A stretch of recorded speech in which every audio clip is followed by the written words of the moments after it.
Pembahasan tentang Mahdi merupakan salah satu di antara pembahasan yang kontroversi. Banyak kalangan yang membahas tentang hal ini, tetapi jarang yang membahasnya berdasarkan kepada Quran dan Sunnah. Kebanyakan menganggap bahwa Mahdi yang akan keluar di akhir zaman itu adalah yang berketurunan dari Ahlul Bait, dari keturunan Fatimah, dari keturunan Hasan. Tetapi ternyata ketika diteliti hadisnya, ternyata hadis tersebut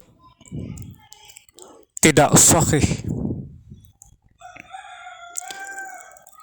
Ada rawi-rawi yang tidak siqat, yang tidak bisa dipercaya.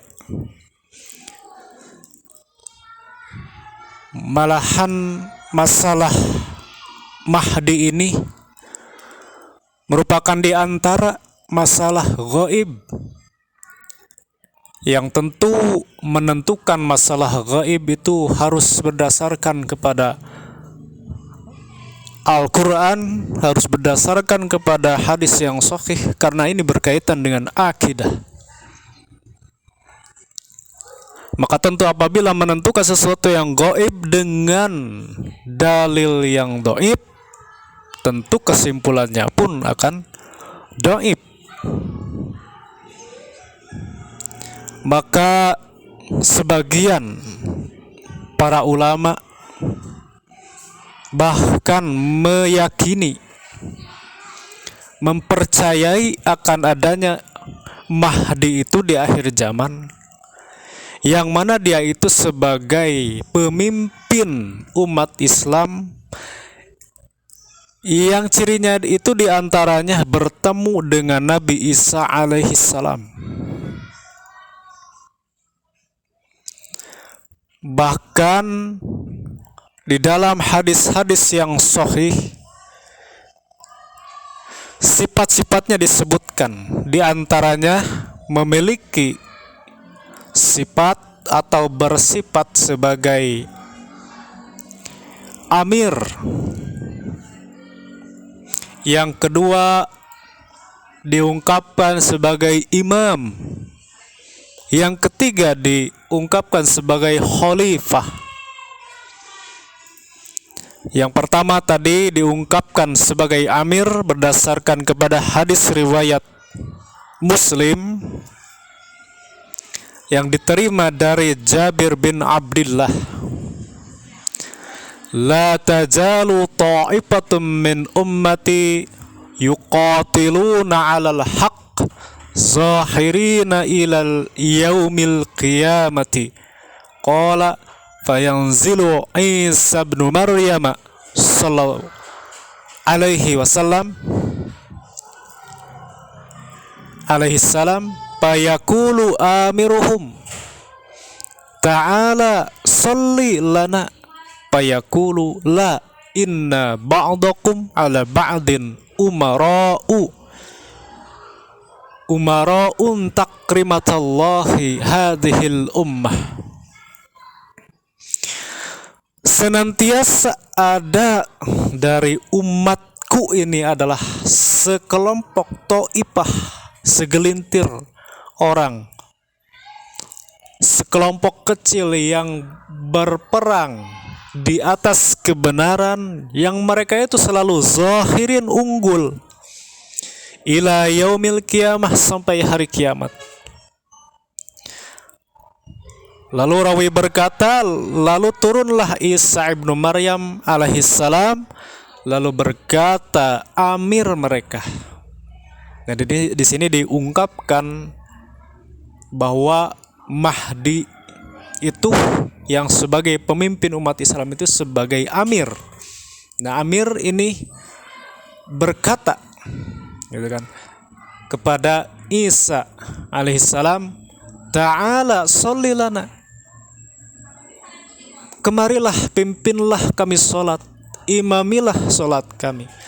Fayaqulu, lalu Isa berkata, la, tidak, inna ba'dakum ala ba'din umara'un, sesungguhnya sebagian kalian atas sebagian yang lain adalah pemimpin, sebagai bentuk pemuliaan Allah terhadap umat ini. Jadi nanti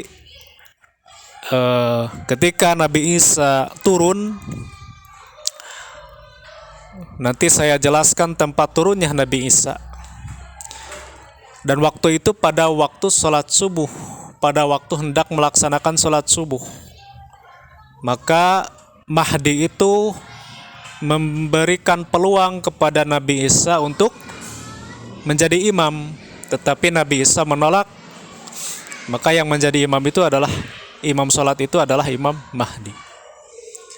Jadi jelas di dalam hadis ini pengungkapan pemimpin kaum muslimin atau Mahdi itu sebagai amir. Kemudian yang kedua sebagai imam. Sebagaimana hadis ini diriwayatkan oleh Al-Bukhari dan Muslim yang diterima dari Abi Hurairah. Rasulullah SAW bersabda, "Kaifa antum iza najala bnu Maryam fikum wa imamukum minkum?" Bagaimana sikap kalian jika Isa ibnu Maryam alaihissalam turun di tengah-tengah kalian, sedangkan imam kalian itu adalah dari kalian, gitu kan?